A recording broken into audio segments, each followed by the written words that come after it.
For those of you who don't know, Myanmar recently had another military coup. Like, surprise. But yes, another military coup in Myanmar. Myanmar, for those of you who don't know, used to be called Burma. It used to be a British colony, late 19th century till around 1940s. It was a British colony. Now, the problem with Myanmar is a similar problem to many post-colonial Asian and African nations. When the British, French, insert nation left, they left very bad institutions.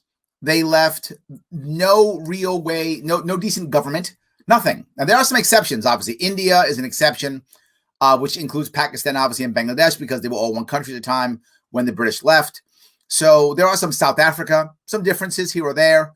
But as a general rule, most of these, post-colonial nations were nation states created because Europeans decided this is what I want a country to be. And then they left whatever they could leave as their legacy. And in many cases, it wasn't a very good legacy. Myanmar, no difference, right? No difference. It has been a terrible legacy.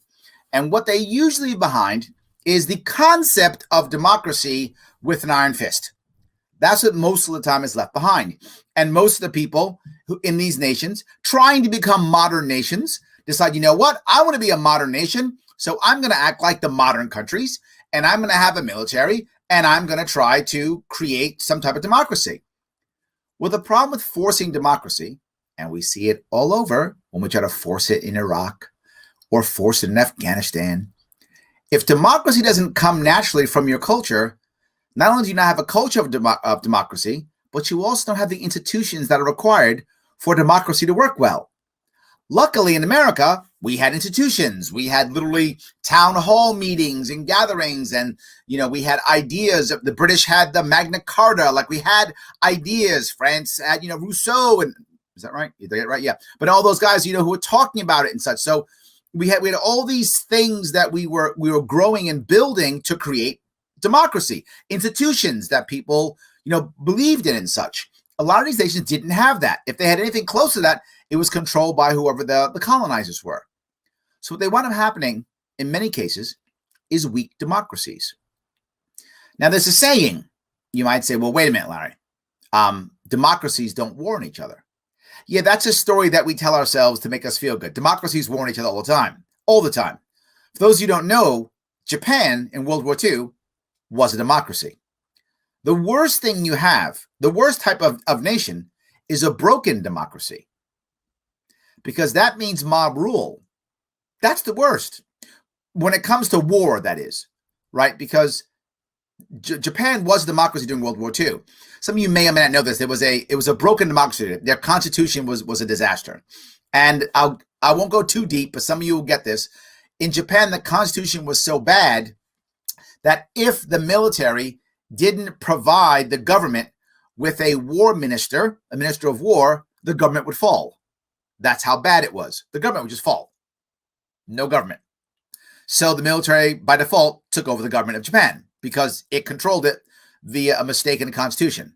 And because they had no culture of this, there weren't enough people to go, oh, we should change. Didn't work. And literally, we get Imperial Japan from that. Germany, Nazi Germany was democracy. It was the Weimar Republic from after World War I. Another broken democracy. Broken democracy gets us Nazis. Turkey, today, democracy. Yes, broken democracy yet again and again and again.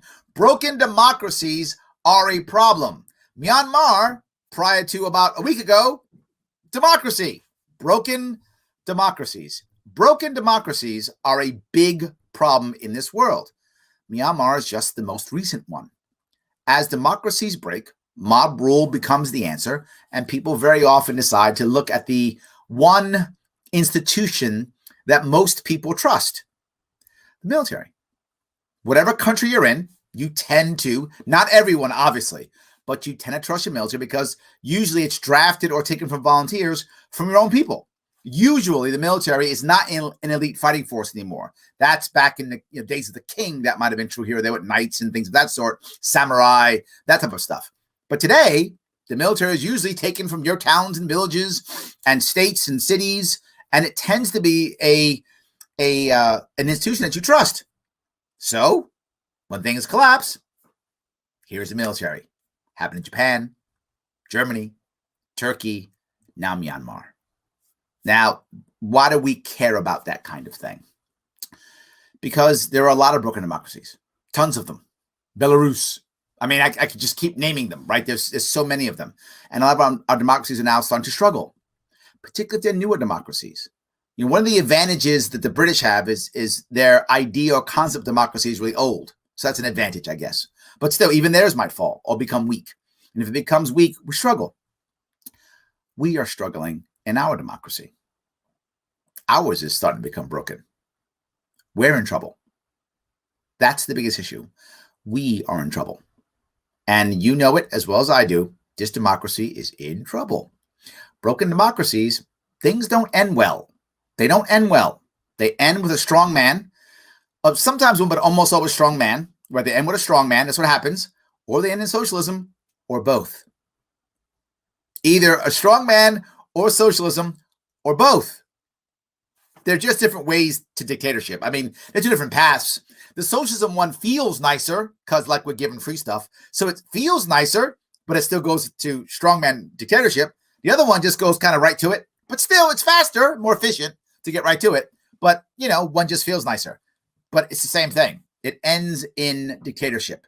The democracy begins to fail, even though officially it's a democracy. So we have to worry about this now. You might say, well, Larry, how in the world are we going to fix this? How can we fix this? How can we fix all these things?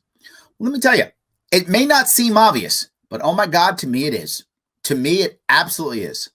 Trade, trade, trade, commerce, commerce, commerce. Commerce and trade and commerce and trade and commerce and trade. So the first thing is trade. The second thing is trade. The third thing is trade. The fourth thing is commerce. And the fifth through 4,000th thing is commerce. The more we do that, the more people are taking their energies and putting it into that instead.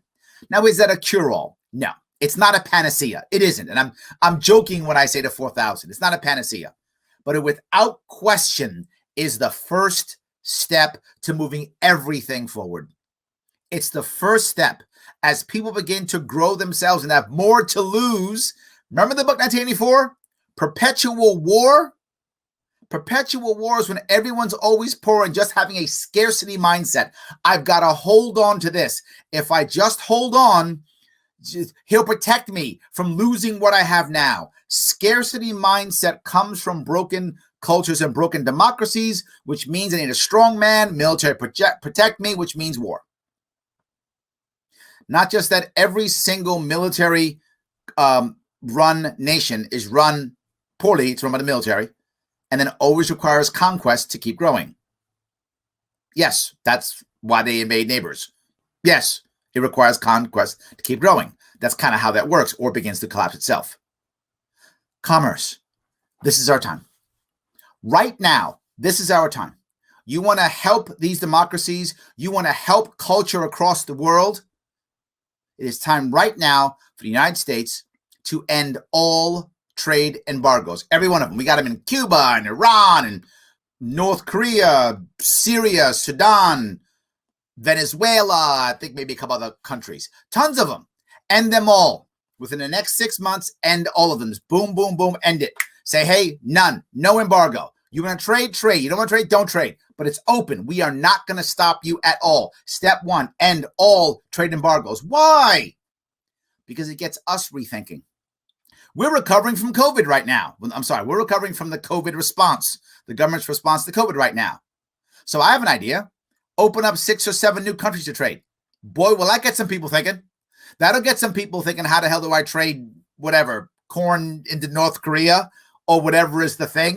How do I trade vacuum cleaners in Iran? Whatever is the thing of the day. Boy, will that get people thinking. That'll get new ideas. That'll get us thinking, how do we open this up over there? Yeah, it will. Yes, it will. It'll get them thinking, maybe I don't want to be mad and bomb America. Maybe instead I want to trade with them and make some money. Maybe I want to grow a middle class. The biggest defense against a military takeover, a junta, whatever it is, the biggest defense against any strongman leadership is a strong middle class. Biggest defense. You want a strong democracy? Strong middle class. Every single time. That's like 100%. Every time. Strong middle class equals strong democracy. More broken, less democracy. That's how that works. Every single time. So how about we start doing that? Build some middle class. Build it throughout the entire world, including our country. End the trade embargoes now. But Larry, they may not end it against us, or they're bad guys. How about we stop trying to be righteous and shake our fist at people? Instead, be really righteous. Stop punishing them. Is the average North Korean or the average, Sudanese person or the average, Cuban, are they trying to hurt us in some way, shape, or form? No, their governments are. So what? Why are we punishing the people? Why are we punishing the people? If we want to really be righteous, let them buy our stuff. Let's buy their stuff. You want to really be righteous? Let's do that. Here's my argument, and I will always say it. Our culture of freedom is stronger than any bomb we will ever make. Stronger than any bomb we will ever drop. Stronger than any military invasion we could ever mount. Our culture of freedom is super powerful. It is powerful. Why don't we use that instead? We've been embargoing the 6 or 7 or 8 countries I've just mentioned for how many decades? Has it worked? No, it's been failing for decades. I have an idea. Try to end the embargoes for just 1 decade. Not like 8, just 1 decade. End the embargoes. See what happens. If I'm wrong, slap them back on. Fine, slap them back on. Larry Sharpe was wrong. If I'm right, win-win. But I'm going to go further than that. I'm not done. We should end all sanctions. Now, all of them. Every single sanction. End it within the next 6 months. Russia, Belarus, Myanmar, Zimbabwe. We have sanctions on all kinds. Liberia. I've forgotten half the countries we have. Yemen. We have sanctions on, 20 countries. I'm not sure. It's something like that. It's a lot of countries. End them. But we can't have these evil people spending their money. Why? Did all of a sudden terrorism stop? Did all of a sudden these states now became awesome states that take care of their people? No, it doesn't work. It is us trying to be righteous, saying we're going to punish them. And the only people we're punishing are the average guy or gal on the street in both their country and ours. That's who we're punishing. The average everyday person in their country and ours. Their elites are doing just fine. Their elites are still in the palaces, doing just fine, still being warlords. They're doing just fine. And so are our elites, doing just fine. Who's in trouble? Their man and woman on the street and ours. End the sanctions right away. Right away. But Larry, then they might not end sanctions against us. So what? If their middle class grows, they will put pressure upon their government to end it too. That's how that works. If our middle class will pressure us, then theirs will pressure them. That's how that works. Someone has to say stop. At one point, someone has to be the better person. Ronald Reagan said, we're the city, the shining city on the hill. All right, I'll buy that. Let's be that. Let's be that. Jesus said, turn the other cheek. Turn it. I'm in. Let's do it. Gandhi, an eye for an eye and we all go blind. I don't want to go blind. Let's all see. Let it go. Let it go. What's the worst that happens? They're still crappy countries? That's the worst. They still do bad things? That's the worst that happens. But we might get something and their people might. I'm going to go one step further. End all tariffs. Every one of them. We have tariffs against the EU, tariffs against China, Mexico, all kind of stuff, metals and machines and cosmetics and food and all kind of stuff. End all of them. End them. 6 months. You got 6 months to get it till, hey, it's done. End it. But Larry, they won't end tariffs against us. So I would like to trade. I would like more entrepreneurs. We've been devastated by the government response to COVID, and we still want to be righteous and shake our fists at these evil, well, tariff them. No, I want us to buy and sell goods so that we can make some money, so these entrepreneurs can get back on their feet, so we can make some jobs, so we can grow, but more importantly, so we can talk to each other. I would like that. I would like us to talk to each other again. End all of them on every single thing unilaterally. But Larry, they're going to have a trade war against us. Well, they're going to beat us as we're trading. I guess they win the trade war. Who wins a trade war? Nobody. Nobody wins a trade war. Nobody does. Let's not do that. It's trade. Give them what they want. We'll take what we want and move on. They want to tariff us. They tariff us. Good. Let them. I don't care.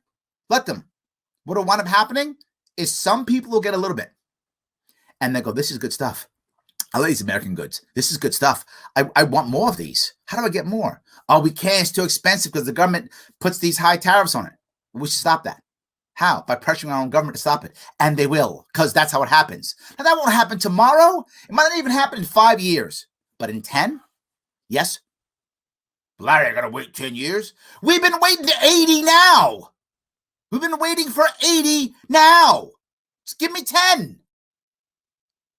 So how long we been doing this with Cuba? Since 50s? North Korea, 50s? What's that? 36, 70 years. 70 years. We've been, sorry, I said 80. I'm incorrect. I apologize. 70 years, not 80. I'm wrong. 70 years. Give me 10 years. That's it. Do that and watch things change. End the trade embargoes now. End the sanctions now. And all the tariffs now. If you do that in the next 6 months, begin to end it. Watch the positive change start happening. As now things shake up. Oh my God, how do I now deal with negotiating this? How do I change the tariffs? What can I sell? What can't I sell? And watch that spur innovation, and watch that spur jobs, and watch that spur new entrepreneurship, and watch that spur new products, so that we can get ourselves out of the hole that we dug ourselves in last year. The rest of the country can be better. The rest of the world can be better. If we really want to stop acting righteous and shaking our fist against the evildoers, and instead actually be righteous and protect the people who are in trouble, the poor, the working poor, and the middle class of this country and the world. End the embargo, all of them. End the sanctions, all of them. End the tariffs, all of them, unilaterally. Just do it. Now, within the next 6 months, plan it out, all gone. Watch things grow.